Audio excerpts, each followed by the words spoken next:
জানো বড় আব্বু আজ কি হয়েছে? ওই না তো মামনি, তুমি বলো কি হয়েছে। আজকে ভাইয়াকে পড়া ধরেছিলাম, ভাইয়া পারেনি কিন্তু আমি পেরেছি। পিচ্চিটা কথাটা বলে সে কি হাসি, ওর তালে তালে চাচ্চু এবং আব্বু হেসে দিল। মেয়েটা সবসময় চালাকি করার চিন্তায় থাকে। চাচ্চু আমাকে জিজ্ঞেস করলো, তা বাবা মুগ্ধ, তোমার পড়ালেখা কেমন চলছে? আমি মিষ্টি একটা হাসি দিয়ে বললাম, জি ভালো। তারপর আমি আব্বুকে বললাম, আব্বু আমার খাতা শেষ হয়ে গেছে, কিছু টাকা দাও, কাল আমি খাতা এবং ডায়েরি কিনবো। আব্বু বলল, কাল সকালে তোমার আম্মুর কাছ থেকে নিয়ে নিও। এভাবে আমরা চারজন মিলে খানিকক্ষণ আড্ডা দিলাম। তারপর ডাক পড়লো খাওয়ার জন্য। সবাই খাবার টেবিলে গিয়ে বসলাম।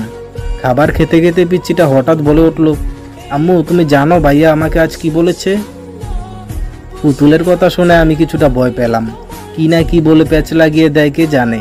মেয়েটা মাঝে মাঝে, আমি ডায়েরি খোলার পর মনে হয় আকাশ থেকে পড়লাম। প্রথম পৃষ্ঠায় বড় করে তেরা বেঁকা করে লেখা ভালোবাসি। লেখাটি দেখার সঙ্গে সঙ্গে আমি বেকুব হয়ে গেলাম। এটা কে লিখলো এভাবে, তাও আবার বাঁকা করে? তবে দেখে মনে হচ্ছে বেশ কাঁচা হাতের লেখা। আমি পরের পৃষ্ঠা উল্টালাম, একই অবস্থা। এভাবে প্রতিটি পৃষ্ঠা শেষ করলাম, কিন্তু একটা পৃষ্ঠাও ভালো নেই। সব পৃষ্ঠাতে বড় বড় করে লেখা ভালোবাসি। আমি ভালোভাবে খেয়াল করে দেখলাম লেখাগুলো ঠিক পিচ্চিটার হাতের লেখার মতো। ভালোভাবে বুঝতে পারলাম এটা পিচ্চিটার কাজ। একবার বাড়ি যাই, ওকে বুঝিয়ে দিব এমন দুষ্টুমি করার ফল কি। কোনো রকমে টিফিন পর্যন্ত ক্লাস করে পালিয়ে গেলাম। বাড়ি গিয়ে ব্যাগটা টেবিলের উপর রেখে আগে গোসল করে নিলাম। তারপর আনমনে খুঁজতে লাগলাম পিচ্চিটাকে, কিন্তু কোথাও খুঁজে পাচ্ছি না। ছোট মাকে জিজ্ঞেস করলাম, ছোট মা বলল জানে না। আম্মুকে জিজ্ঞেস করলাম, আম্মুও বলল জানে না। তাহলে বেশ কাজ হয়ে গেছে। চকলেটের কথা শোনার সাথে সাথে এক লাফ দিয়ে আম্মুর শাড়ির আঁচল থেকে বেরিয়ে আসলো আর বলতে লাগলো, এই ভাইয়া আমি এখানে, আমাকে চকলেট দাও।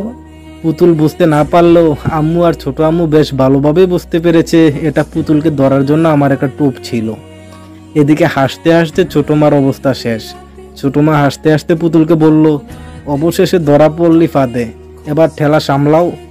আমি পুতুলের হাত ধরে বললাম, চকলেট খাবি তাই না? পুতুল বলল, হ্যাঁ খাবো, দাও। চল আমার ঘরে, সেখানে তোকে অনেক যত্ন করে চকলেট খাওয়াবো। পুতুল লাফাতে লাফাতে আমার ঘরে আসলো। তারপর দরজাটা লাগিয়ে দিয়ে শুরু হয়ে গেল দুপাদুপ শব্দ। মাইর হবে কিন্তু আওয়াজ হবে না। কিছুক্ষণ পর দরজা খুলে দিলাম। পিচ্চিটা হাউমাউ করে কাঁদতে কাঁদতে চলে গেল ঘরে। এখন ঘরে গিয়ে শুয়ে শুয়ে কান্না শুরু করে দিবে।